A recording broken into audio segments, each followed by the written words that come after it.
Okay. Camera speeds. Mark. Scene 39, shot 1, take 1. Quiet upstairs. Please be quiet upstairs. And 3, 2, 1. And camera floats. Action. Sorry, back to one, back to one, back to one, back to one without cutting very quickly. And whenever you're ready, camera floats. Water bottle. Camera floats. And actor action.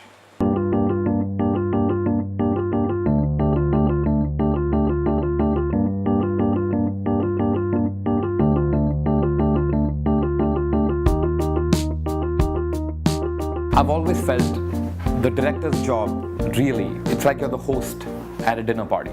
And your job is to make sure everybody gets along with everyone. Everybody is going to bring something unique to the table, and everybody is the best at what they do. And if you cast it right, if you invite the right people, party's going to be great. All you have to do is sit back and watch. So as we were gearing up for production, we allowed ourselves about 3.5, 4 months of pre-production. This was crucial because we knew the shoot would be very short. Given the amount of money we had, we would have one time to get everything right.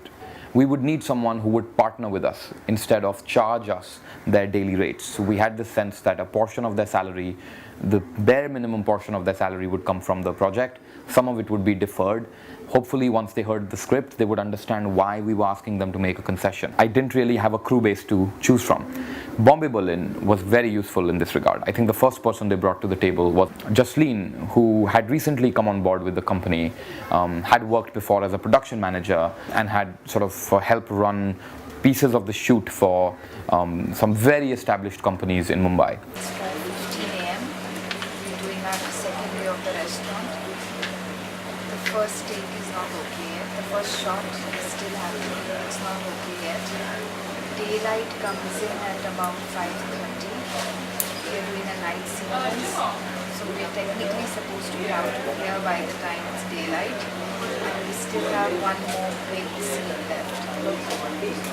Yeah. The scene is happening today.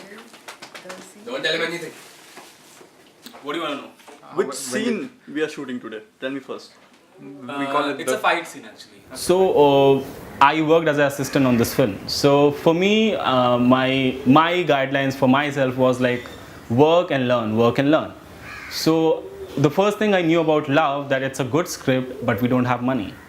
So I have to save money. That was my prior goal for when we started shooting. Everything from doing budgets to running errands to running the office to accounts to contacting people and setting their schedules. He was sort of a man of all things. I remember once we were shooting something on the production office only, and I was working on I was setting up on my work on the washing machine, shit like that. The crew was wonderful, I must tell you. I mean, they had to shoot in conditions unbearable partly. I mean, it's very difficult to shoot such a movie in a low budget in Mumbai, in Mahabaleshwar, and I really admired them. High respect for their work. Hello, hello, this is Sherri.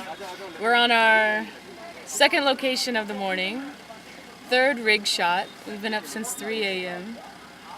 and we've got one more sunrise to catch. Cinematographers, I think we went to a number of Mumbai options.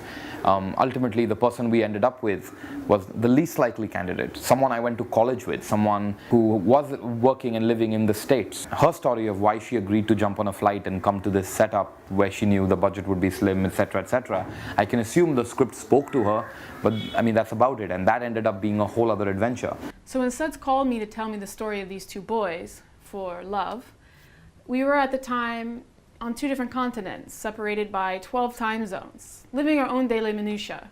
So I asked him to contextualize the film in a sense of himself, a time or a place, and he directed me to Blue Valentine by Tom Waits. What I soon discovered was this was Suds' Blue Valentine experience, but it's an emotional experience that I think we can all connect to, and that's what I connected to. Oh, the scene. This is the make it or break it scene. This is what it's all about. Is it gonna be great tonight? Is it gonna be setting sun? Is it gonna be dusk, magic hour? Is it gonna incorporate all three? Can I get one more extension? I think tomorrow. Tomorrow will be the perfect. Today, Perfect. they're forcing me to do this today. The concept of a woman DP who doesn't speak a word of Hindi running the crew, running her light team, running this very sort of Indian setup, that is a whole film in and of itself.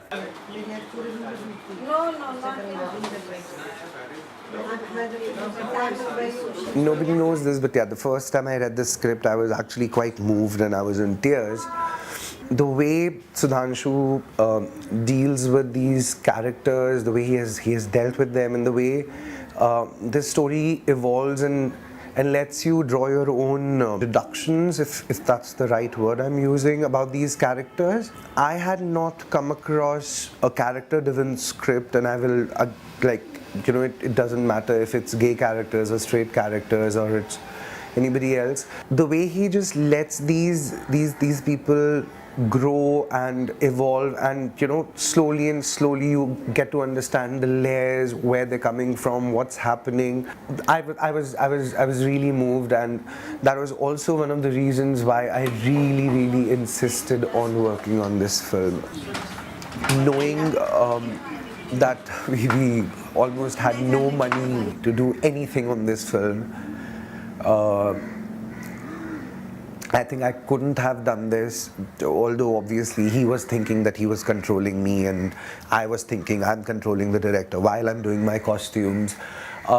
He somehow managed to get the right clothes within the money that we had, and the rest is for you all to see and and judge and yeah.